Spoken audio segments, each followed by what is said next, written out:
So you're struggling with what to do next, or a specific issue where you have a dilemma, you have a choice, or the choice could be to stay stuck where you are or to move forward, or there might be two directions and you don't know which one to pick.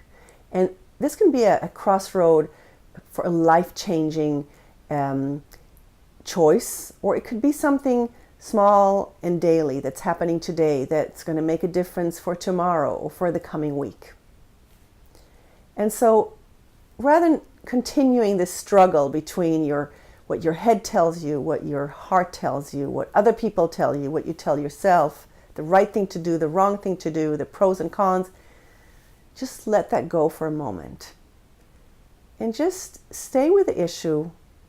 And I want you to imagine for a few moments what your life is going to be like after you've made the choice, whichever it may be. After you've made it and you have the result that you're longing for, because the struggle you have is because you want a specific result. And so don't focus on the struggle and which result is going to take you there, but on the result. What do you want to have happen? So if it's a decision to be made for today that's going to affect tomorrow or the coming week or something for the next year or 5 years, as small or as big as your dilemma is, just focus on what life is going to be like after you've made your choice. Where will it take you?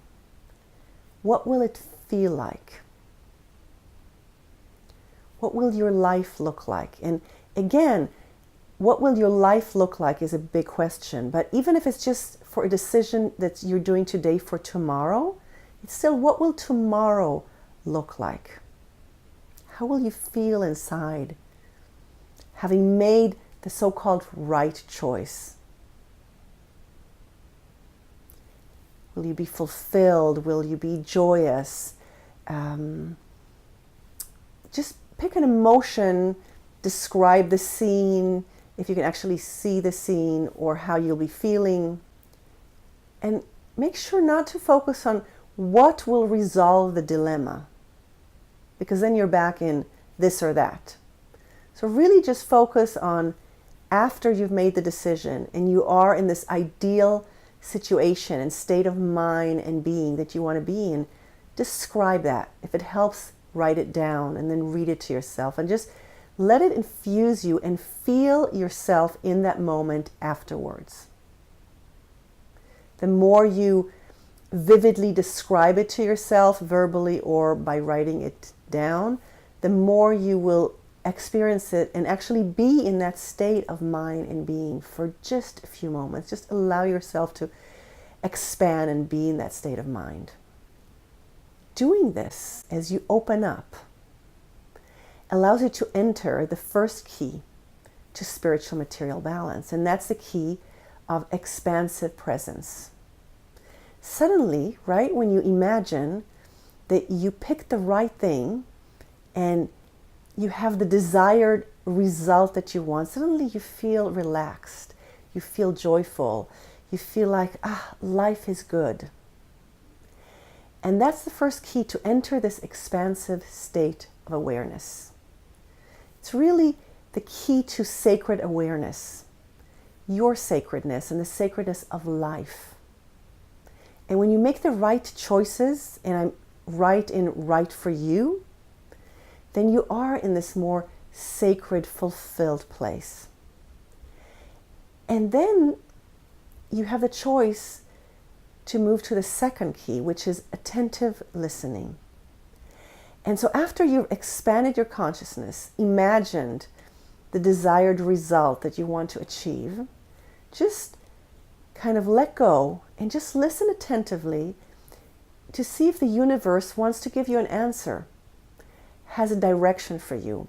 And the interesting thing that I discovered in my research is that once you expand your consciousness and then let go and just listen attentively, information that was not available for you a second ago when you were in a more worried, restricted state of mind becomes available to you through a gut feeling or intuitive hunches or an external external event that's synchronistic, that it's just the message that you need to hear.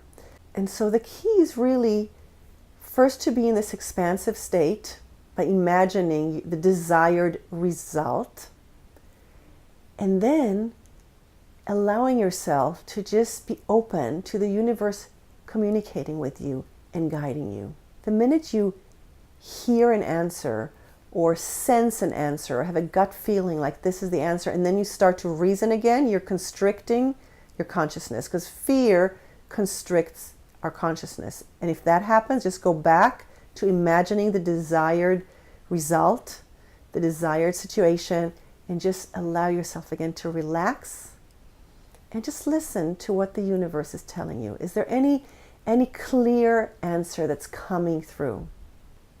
When something comes clear like a flash, suddenly it just arrives as a total knowing, like this feels like the right thing. This is an impulse from the universe that is inviting you to move forward. It doesn't have to be logical, but it's inviting you to move forward to your calling for the next moment, for the next day, for the next week, for the next year. And so just listen to those impulses that show up from the universe, but from a place of love for yourself, the universe loving you, the universe being creative and coming up with a solution that's life-affirming, that takes you to where you want to go, or where the right thing for you to go is. So just practice it and try it out and see if you can resolve your dilemma and your conflict by expanding your consciousness. And you do that by imagining your desired outcome, and then just allowing yourself to be in that imagined result, and then just being in that state of the desired result, and then allowing the universe to be in relationship with you and communicate with you and give you guidance of what you might need to do to get there.